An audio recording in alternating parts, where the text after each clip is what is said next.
malino likambo te ata baluli kitoko lopango lokumo propriétaire kasi ya balabala eza ya moto nyonso propriété privée.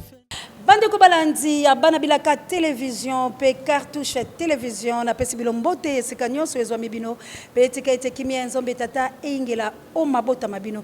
Bande Kobalandi lelo penza bino moko boko mona na sima, cela veut dire que tozali penza na SID wana toyekozwa papa na biso Adrien po ete tolobela makambo azali koleka pambate bato baike babengi mama Océan lobala Martin Fayulu boye lobala papa Fayulu boye lobala mokonza boka boye luka ba Adrien po balobi ba meli ba champagne ba moni ete bango so bachele boko biso to koboya yango na lobaki peda ko kita katikati na wesika mais pozo papa Adrien en tout cas bandeko ya lipenza mo alikama kasilelo tozuli bako yango to beto solola yambo pena to kotela mama ya likambola biso na pesi mbote l'équipe technique mobimba. Notre coordonnateur d'Acosta Mondele El Campo, Dieu ne m'a jamais mon amobalo alela nzambe lokola maya komela. Merci encore une fois la pape Dieu directeur recherche stratégique. Pourquoi pas sango mokonzi parebe miso babiso et puis Dieu no soit mon ami de tous les temps. Alino moke tolanda. Bandeko, bolanda biso la bokebi s'il vous plaît. Ava bolaike. Ava bofinga, ava bochaba jamais José le mami bolanda biso na bokebi na ebi ete ba kofinga ba kozanga te kasi bolanda biso la bokebi na ba chaîne na biso misusu bokozwa yango mais plus bolanda ye na bana bilaka télévision pe cartouche télévision mbote mona mbote maman Océan de la presse mbote na ba imboka banso isika ezomi bango na mabele ba koko et puis à travers le monde mais au fundi ngai yeba que pour na kozwa ngai en tout cas micro na yo eza le bienvenu. Ceux qui sont en tango, à tout moment, vous en avez besoin, tous sur la banamboka, tokoboya jamais parce que tous en a respect à bitumbo aux akosala, tous en a respect à monsala aux akosala, combat aux akosala pour ma bélia bakoko. Donc rassurez-vous que nous sommes là pour comment dire à tout moment kosala monsala longo na yo. Adrien Mikolo Mileki pesa tout ça qui émission ah voilà moi passe na motema. Vraiment, on peut dire que mes santé qui bien mais le long quand même santé, ça va. Bah, tu vois, il y a eu corona, mais c'était pas le corona, c'est juste grippe. Donc, on a soigné ça. Maintenant, je suis en pleine forme. En tout cas, très en forme. Plus d'ailleurs que Nengenazaki Liboso. Vraiment, tu peux me pour la santé penza ya papa Adrien parce que bon moi qui est vraiment après ça qui bisoka quand même azali qui a passé papa Adrien tozali ko kende tout droit au binde bino bato kota il fallait c'est bolobaka donc toko latsa ngo mabilamba les sociétés pamba tenkanda et mati peuple congolais nyoso kasi to kota la likambo o epesi peuple congolais kanda lisikulu ya mona mboka Chilombo boyambi yango boni pe esepelisi bino pona nini. Maman Océan de la presse, je crois dans le ban à micro que Félix est une malédiction pour le Congo. Et je répète, Antoine Félix Tshilombo est une malédiction pour le Congo. Parce que dans le moment où tu es en situation sur le plan sécuritaire, sur le plan politique, sur le plan économique, sur le plan social, Mutoyo Azali na vision, na souci à Mboka. Et les autres parce que Yende Azali trahison, base ya trahison ya peuple congolais. Soki Tshilombo aboya ki ndenge papa cardinal Mosengo ayebisa ki ye que aboya proposition ya Kabila pour na kosala deal wana ya ko nyata souveraineté à peuple na biso ya ko nyata volonté à peuple na urne toza na situation haute parce que le peuple avait déjà fini avec la Kabylie. Asila na Kabylie et c'est lui qui lui a donné de béquille. Donc non. Le problème c'est quoi? Le problème c'est que on a dit discours wana na monique Tshilombo finalement fait semblant hein, il se prend pour un vrai président quoi. Alors qu'en réalité il ne l'est pas. Lui pense que lui n'est pas le problème, c'est lui qui doit apporter la solution. Alors que situation en crise tosanango effectivement ezali pour le lenge ya comme na pouvoir ezali le lenge o etalisama ke pas na peuple té ezali na volonté à peuple té. Donc lui-même d'abord Tshilombo doit se considérer comme problème, le luxe d'appeler les gens pour le consulter.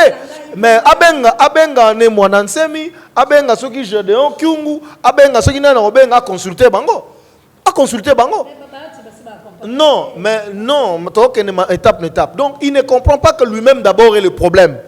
Parce que le deal qu'il a fait avec Kabila, c'est ce deal-là qui amène le pays là où il se trouve.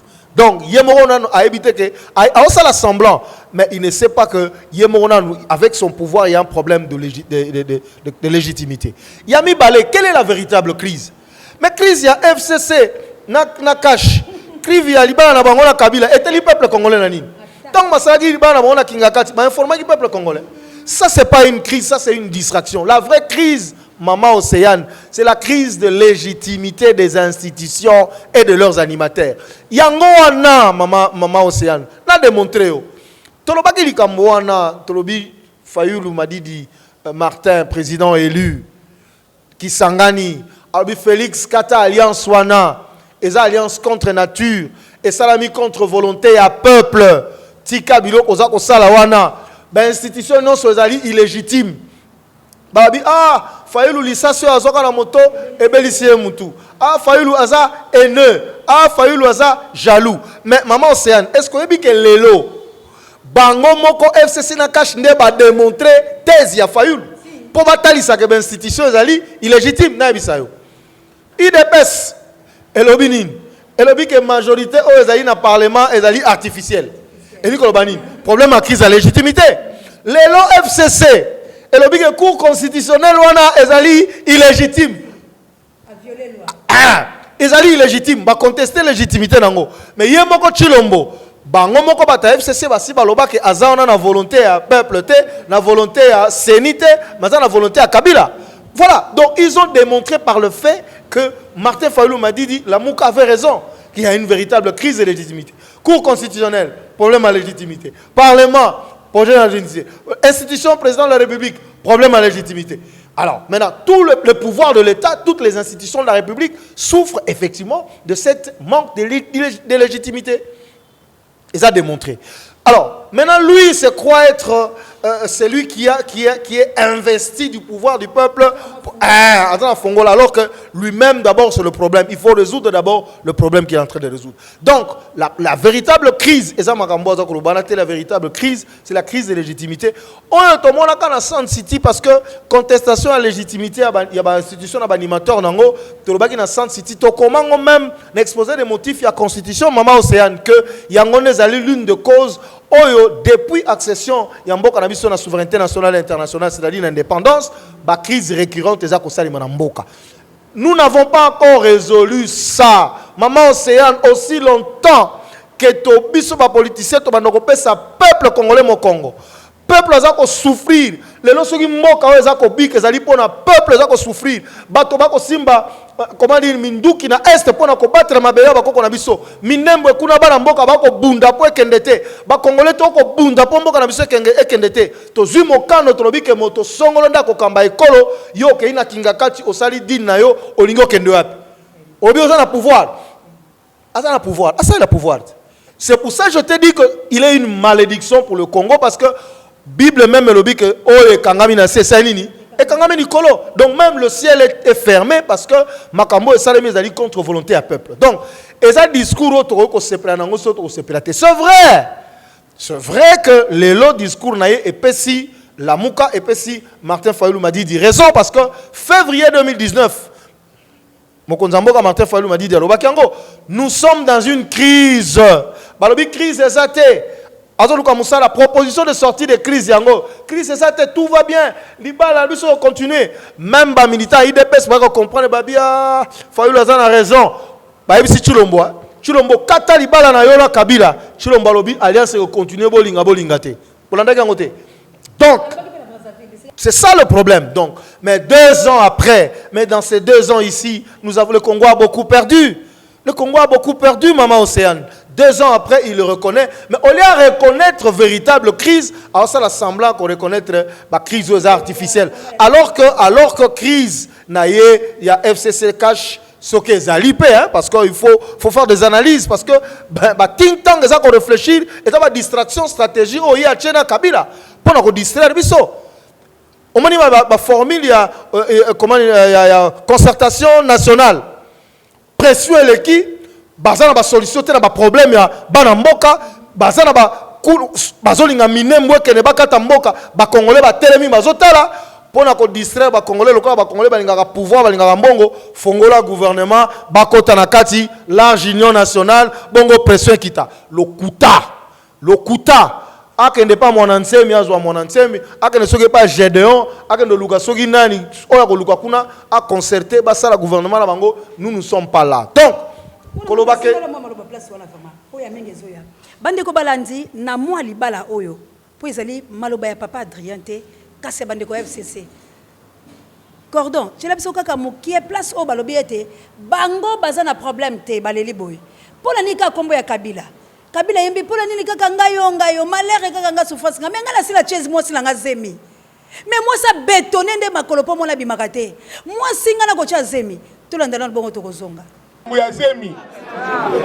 Joseph Kabila achaki zemi mais atiki zemi na libumu tango kokisi 9 mois na ndaku na yo mwana sala nini bande ko balandi na bandi bolandi video wana betoji ya lolenge oyo de Félix bapesa sexe ya kobota po yo président de la République mais moninga mobali atelemela bibasi bachaki yo zemi ata bino moko bongo bitumba ya mwasi na mobali est-ce que likambola bango etali biso mwana mboka nasimbisaki maloba po bato balanda video wana mais natuni motuna Félix alobi lisukulu awa boya bosangana boni lisusu Sassou Nguesso akobenga président Martin Fayulu Madidi na likambo nini. Bon, déjà Félix lui-même, il faut le dire. Parce que Félix, on le connaît. Hein. Les gens pensent que Félix est tombé du ciel, alors que Félix, on le connaît très bien. On a travaillé avec lui, on connaît ses limites et on connaît comment il fonctionne. Mais il y a beaucoup Félix Negazawana. Ayebi qui est Martin Fayulu Madidi. On m'a dit dans un discours, dans l'Assemblée investiture. Mokolo, basaki deal na bango na paye na nation sans investiture. Boka comme Fayulu bina munoko nae. Boka imarambalo baki ayebi qui est Fayulu. Et il sait très bien que aujourd'hui, la personne qui a la légitimité du peuple, c'est Martin Fayulu Madidi. Et lui ne peut pas se déplacer pour aller se faire consulter par Félix. Il le sait. Eh bien, on malam. Mais la proposition de sortie de crise, Nabiso Tolobaki, il faut que le cadre moko neutre, même un médiateur neutre, tofanda autour d'une table, to solola sur le réforme institutionnelle et sengeli to engagé pour nanini.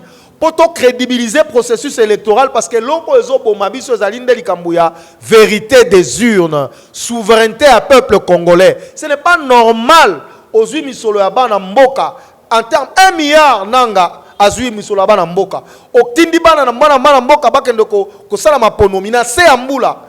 Bo tenir même pas compte ya volonté na bango, bo lembongo na bango, bo tindi bango ba sala sacrifice okendo pona na se ambula. Volonté na bango urne bo saleli yango te bo kena kingakati bo sali dil na bino bo imposer muto lingi eza normalité démocratie ezalaka bongo te donc ce qui to sali ba réforme institutionnelle biso no soto s'engager na respect nango to koti na processus électoral o ekomi clair moto ba congolais ba poni yenda zubo konzi eza na niveau ya présidence de la république ou bien na ba députation nationale ou provinciale tina sekuna de résoudre la crise et la légitimité des institutions de leurs animateurs. À ce moment, pardon? Non, Kabila Zana Tshisekedi. Kabila na Tshisekedi, ba ba to mokot. Kabila na Tshisekedi discours à Saliwana, biso to soki information, la veille il était à Kingakati. Les discours qu'il a fait là, ce n'est pas les discours qu'il devait faire. Le discours a été corrigé à Kingakati. Ça, ce sont des informations à Kati, moteur la politique, on comprend Makamona Golobana. Donc, c'est pas, ça c'est, comment dire, lui, il joue le rôle pour lequel on l'a mis là-bas. Il joue le rôle pour lequel on l'a mis là-bas. Donc, toko sala ba réforme, et puis nous allons voir avec les partenaires extérieurs, témoins peuple nabiso, Moutono s'engager dans la réforme à respecter ango to bongisi processus électoral to kena ba élection oyo ko sala été vérité des urnes ezala respecté. En dehors ya wana poto yoki discours na ye na talaki ango mo muke alobino ba concertation na ye ezali pour en français la refondation de l'action gouvernementale autour de principes en rapport avec la participation à la gestion de la chose publique. Ce qui olingi osala o redéfinir majorité à sika na parlement te o abenga biso te maman te na lobi boye biso to lobi hein ce que olingo luka nouvelle majorité na parlement mais parlement les a illégitime c'est ça tout ça na kata crise yo ka si majorité ya ko bimisa na parlement na comme légitime parce que le parlement est légitime Nani secrétaire général naye aloba que majorité aux ali kuneza artificielle. Pour ma légitimité. Mais il y a Martin Fayulu ayati. Pour pas bemba basa déjà kuna ba Moïse basa déjà naye ba bachi ba ye balabi bemba Martin Fayulu soit ya. Parce que Martin Fayulu peut yoki mfumu ya Braza asa benga ki. Est-ce que Martin Fayulu ko ndima to bon. Bemba ça ke? Oh. Mais bemba banda kala. En fait, na habité mais o benga lo baka boy maman Océane. La muka na kata charte na biso tozana 4 axes. Oto bundaka tant to fondaki to bito ko bunda po na mboka. 4 axes. Na rappelé on ba na mboka baeba parce que biso to na école à Martin Fayulu m'a dit nous sommes scriptuaires. Toza bato so to lobili kamoza a ata moi eye butu na tongo to loba a po ezali a et comme a bt. 4 axes. Ya liboso défense ya constitution. Défense ya constitution. Yango monaki ba fingi Fayulu. Ba fingi Fayulu et tout ça. Non, a violé constitution, a violé constitution. Point barre. Ce n'est pas parce que c'est Chilombo le président illégitime que Fayulu a changé. On a eu qui tata na Etienne Tshisekedi na que les mamposa moi na vient na te constitution défense à constitution. Ya liboso ngwana. Ya mi balé. Qu'on continue à mobiliser le peuple pour imposer respect à volonté na ye. Yango to ko sala vérité des urnes toza na katikuna. Ya mi sato état de droit et kota solo na kata Congo. Ya mine ko lutter contre anti-valeurs. Soki ba leader mususu ala muka. Ba Monique Malembe. Soki ba leader mususu ala muka. Ba Monique ba axe auto définissa qui na convention na biso ya la muka et ko simba bango soute. Ba ça libre ko kende parce que il faut rappeler aux gens na lo bango toujours. La muka c'est un état d'esprit. La muka a été créée par le peuple. La muka va disparaître le jour où le peuple va disparaître. Combat otoko bundalelo tous ces 4 leaders wana ba go kende. Mais Adrien Malenga, peuple pas en tête à la Mouka à continuer le combat. Après, c'est pas une tête à continuer le combat. La Mouka, ce n'est pas une affaire des individus. La Mouka, c'est une affaire d'un peuple qui est en train de se battre pour récupérer sa souveraineté. Ce qu'on comprend de la Mouka, on comprend que Oya Kenda Sanini, Akendenae. Mais biso to sana kati ya combat on to kene pas imokote mais na ebité pour ngala sola ina mokonza moka Martin Fayulu m'a dit alobi bako solona ba leader mususu ya la muka mais le débauchage existe to na Congo politique Afrique za ka ndenge wana mais oya ko kenda sanini akende mais soko kei comme autant à combat la muka na munoko na yote pour la muka yande peuple oya kotika na combat ya peuple ndako tanga komwa la muka. Oya Roma okende comme na yo FCC cash et allié ceux qui nini bosala kuna bosala makamna bino. C'est ça le problème maman aussi. Non, il est et le président élu le dit clairement, il est hors de question que nous puissions tomber dans la compromission. Donc on compte dans la compromission parce que ceux qui bisenoso comme on baisse des culottes devant Kabila et Chilombo, le pays s'y va partir et comme aime de dire le président élu, nos enfants et nos arrière-petits-enfants risqueront de profaner nos tombes. Parce que le lot, na makoki a kobundela mboka après na ko récupérer ma belle abako na biso. Donc, distraction à Chilombo toko tate, nous l'essentiel, ce sont de réformes institutionnelles, c'est garantir des élections crédibles qui vont, comment dire, faire en sorte que vérité les urnes est à la reste. Likamba Sassou, biso to lobi boy. Sassou soka bengi Fayulu. Pour akota na gouvernement à Chilombo. Fayulu akoyoka eti. Par respect, Adali, pour Fayulu na Sassou faut que le bango basolaka depuis kala. Voilà. Donc, asolanga ba chef d'État est belé en Afrique, à travers le monde. Akoyoka e, mais ce que ça pour encore dans le gouvernement Chilombo. Ako soit proposition sortie de crise. Après si eti. Donc c'est pas parce que c'est Sassou ne Fayulu a trahir le peuple. Non. Donc par respect, il pourrait aller à Ebisinga Bongote, ngare nazo réfléchir. Par respect, ceux qui va bengi, ayoki makambo, ça soit Ebisaye, ceux qui tant sous toktan, ça soit pas Ebisaye, non, Fayulu moni, Chilo Monenga Zana, alobi, alors on a dénoncé publiquement, dit na Kabila, alors la vérité, na makamuno sur les kaki, akata makamuno sur na Kabila, comme ça, to zonga na pas peuple. Akolo ba bongote. Soka lobi bongo mo tokotala ndenge to ko de to nyati mo Kabila ngo to neutraliser ye pe Chilombo comme na pembeni po za illégitime to mo ndeni to zona kata légitimité mais soka zali po na ono refondation de l'action gouvernementale autour des questions union anine sacrée ya nation. Non mais union sacrée pour la nation autour d'un individu autour d'une plateforme politique, c'est un complot contre le peuple congolais. L'union sacrée doit être faite autour de valeurs républicaines qui sont reprises dans la Constitution de la République. Lui-même, Tshilombo, est incapable de respecter la Constitution. Est-ce qu'Akoko Bengamso ça la union autour de... Non, le monsieur n'a rien offert aux Congolais. Il n'a aucune vision pour le Congolais. Donc, il y a beaucoup de... Et ça, ma manière de aussi distraire. Il ne faut pas se distraire dans cette affaire-là.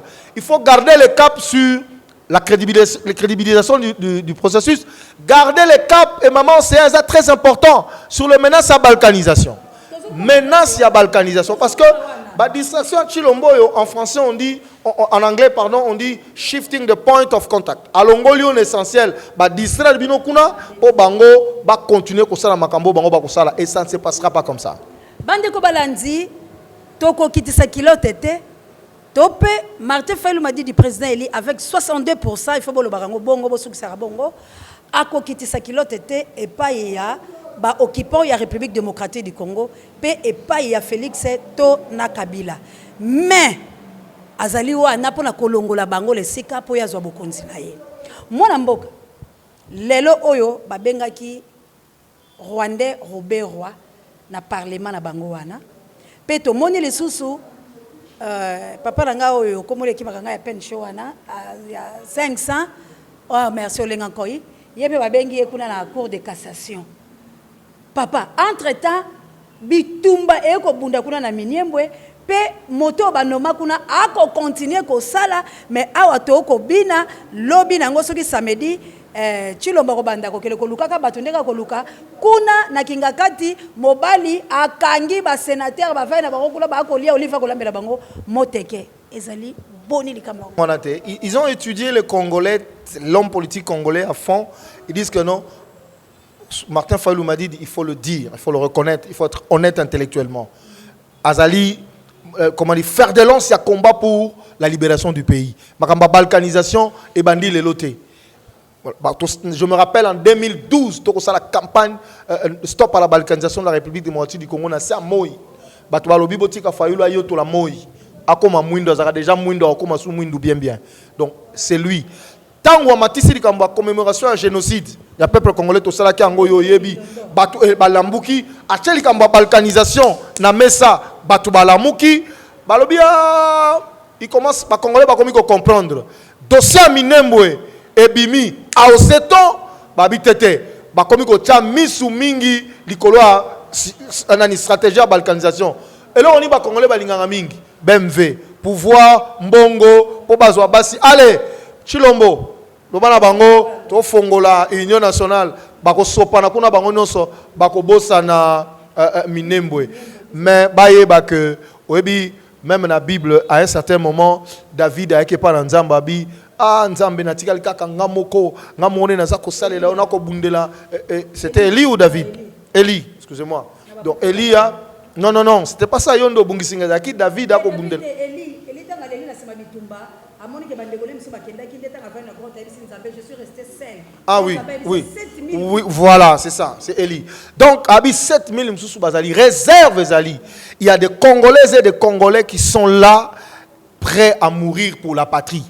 O bakoko kende, bakena bango, soy ba monike ba ko kasute combat, bakena bango, mais ata misato mine, batikali to continuer combattre, to libérer mabele ya bakoko na biso.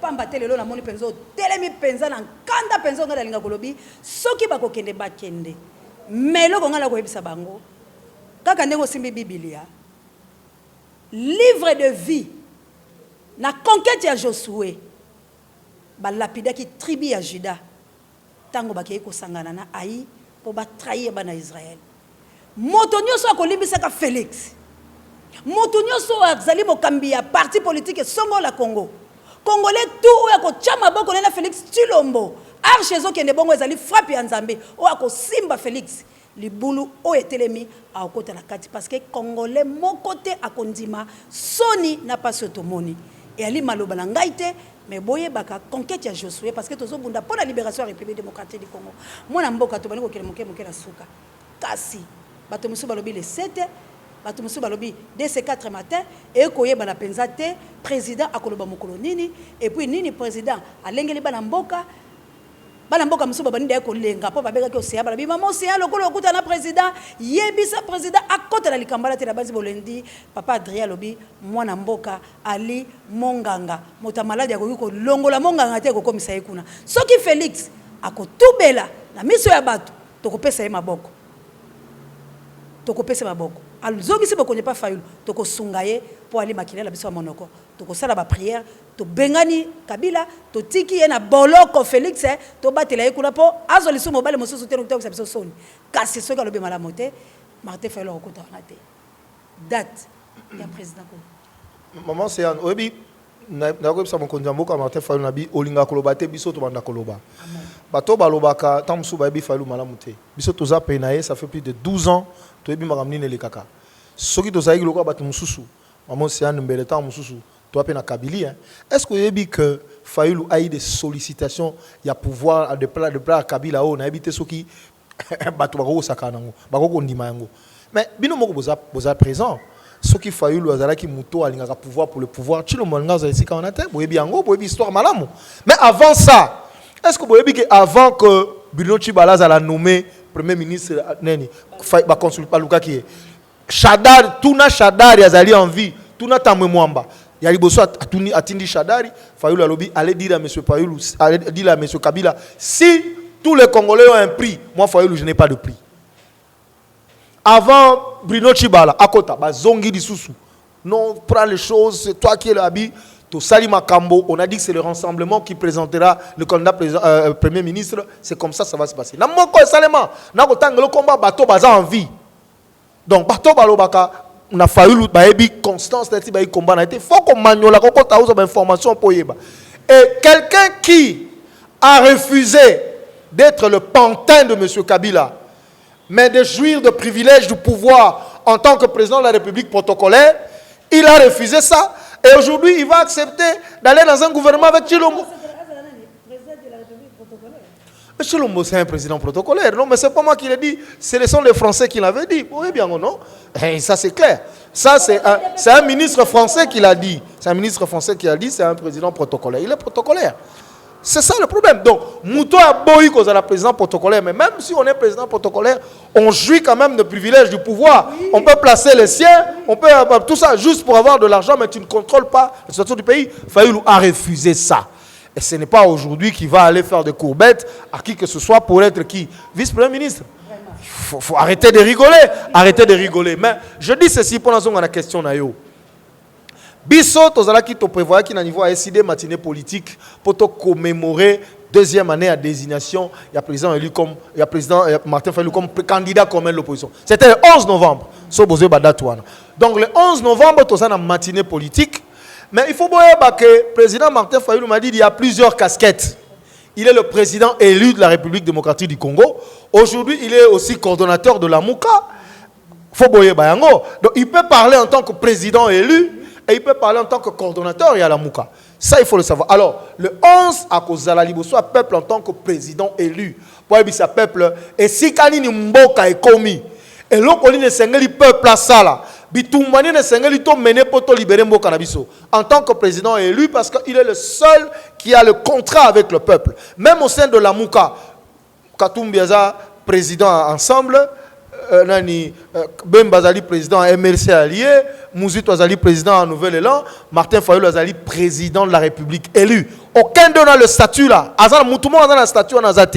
Et il parle en tant que tel, étant en Zakoloba peuple Azako Yokai. Donc le 11, sauf imprévu, on a matinée politique. Juste occasion est-ce qu'on est présent? Je ne sais pas. Est-ce qu'on est en vidéoconférence? Je ne sais pas. Mais ce que je sais, c'est qu'il va parler. Il peut parler par personne interposée, mais il parlera au peuple parce que situation en Mboka, Ezali Matata, pardon. Donc, rendez-vous Ezali le 11 et vous allez juste devant un siège Nabiso SID où il va parler, comment dire, au peuple congolais. Bande ko balandi e kozala bongo le 11 mais ba est-ce que zali mais ngai na kosenga na mona mboka président Eli Martin Fayulu Madidi pardon tata koloba yango la vidéo te koloba yango la simate telema penza toku na toku yo na peuple na yo pamba te et tout le coup ya peuple na yo ba yo kapé esengo ya papa koloba pour ce kolobi yango boyena ko batama ba komona lokola okokoka te lokola yo moko papa okokitisa peuple na yo peuple ba koyanga nebele mobilisation ezali ko sala mabayiki ba kanisa kezali 7 mais maloba oyo ekomelo papa peuple na yo baningi ba yo kayo merci mingi po eto kozala sima ya baloki ya Congo te okozala esika moko na peuple na yo mona mboka to baniko kene pena na suka nini ya malonga to ya motuya oyo peuple congolais bazele pa na yo mobundeli ya ye ekolo Congo oyo bango batielaka motema pe na bisika nyonso bazali kolanda yo pe bandeko bosengaki ye boyoka liloba na ye ayebisa. Non, maman, moi je n'ai pas.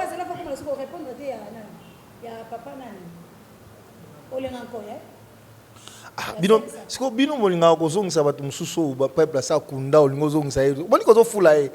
Siko yo pamo se yani yo nde ozana tango zo loba bat bazo yo kayo. Siko olingo fula muto ko to peuple sa kunda na Yesus olingo fula ye lisusu. To fanda vraiment to beta solution na ya zonga suso bandolo. Oyoka olande mission lobi azongi so asali déclaration. O ko to peuple sa bon sana ye kutu. Donc ça ce sont pas de modèles. Ce qui biso to côté na politique ce ne sont pas de modèles en politique. Je connais, on a passé un moment... Pardon?